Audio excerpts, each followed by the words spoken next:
ওয়ালাইকুম এভরিওয়ান, চলে আসলাম আবার একটা ব্লগ ভিডিও নিয়ে। তো এই ভিডিওতে আমি আপনাদের সাথে একটা রেসিপি শেয়ার করব। আর খুবই মজাদার আর খুবই লোভনীয় একটা খাবার, যেটা কম বেশি হয়তো সবাই জানে, বাট যারা জানে না তাদের জন্য আমার এই রেসিপিটা। যারা জানেন দয়া করে কেউ ব্যাড কমেন্ট করবেন না। তো যাই হোক, আসুন দেখে নেওয়া যাক কিসের রেসিপি। এই তো দেখতে পাচ্ছেন আমি কিন্তু এখানে কিছু খোসা নিয়েছি। এটা কিসের খোসা বলেন তো? এটা হচ্ছে পটলের খোসা। পটলের খোসা দিয়ে যে এত মজাদার ভর্তা তৈরি হয় বা এত মজাদার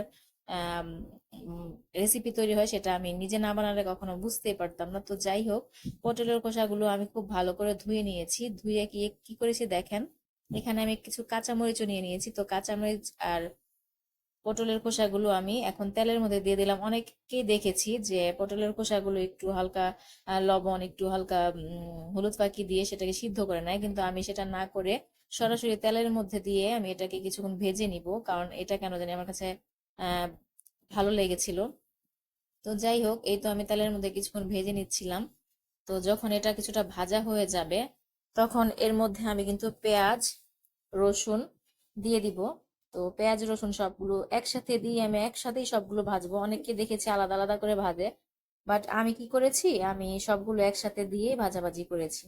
তো এই তো দেখতে পাচ্ছেন সবগুলো আমি একসাথে দিয়ে দিয়েছি। তো আমি কাঁচামরিচ, রসুন, পেঁয়াজ আর হচ্ছে পটলের খোসা সবগুলো একসাথে এখন ভালো করে ভেজে নিচ্ছি।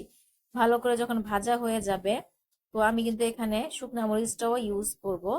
তো এই তো আমার ভাজাভাজি মোটামুটি প্রায় শেষ পর্যায়ে। তো যখন একটু নরম নরম হয়ে এসেছে, তখন এটাকে আমি এখন চুলা থেকে নামিয়ে নিব।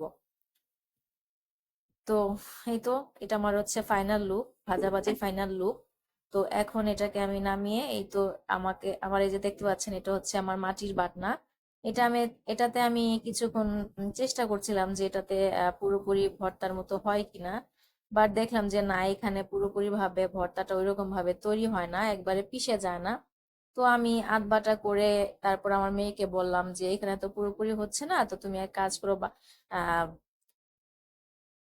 পাটাতে নিয়ে বেটে নিয়ে আসো। তো মেয়ে কি করেছে, এই যে পাটাতে বেটে নিয়ে আসছে। যদিও আমার ঘরে আহ পাটা পুতা নাই, তো মায়ের বাসা থেকে সে ও করে নিয়ে আসছে। আর সেই সাথে আমি ডিমের ভর্তাও করেছিলাম। এই তো দেখতে পাচ্ছেন ডিমের ভর্তাটা, এটাও মাটির বাটনাতেই করা হয়েছে।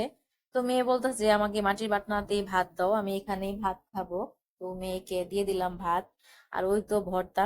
আসলে সত্যি বলতে ভর্তাটা এত মজা হয়েছিল, অবশ্যই বাসায় এটা ট্রাই করবেন, পটলের খোসার ভর্তাটা।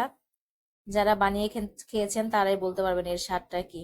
তো এই তো এটাই দেখানো ছিল আপনাদের। তো সবাইকে অসংখ্য ধন্যবাদ, ভালো থাকবেন সবাই, আসসালামু আলাইকুম।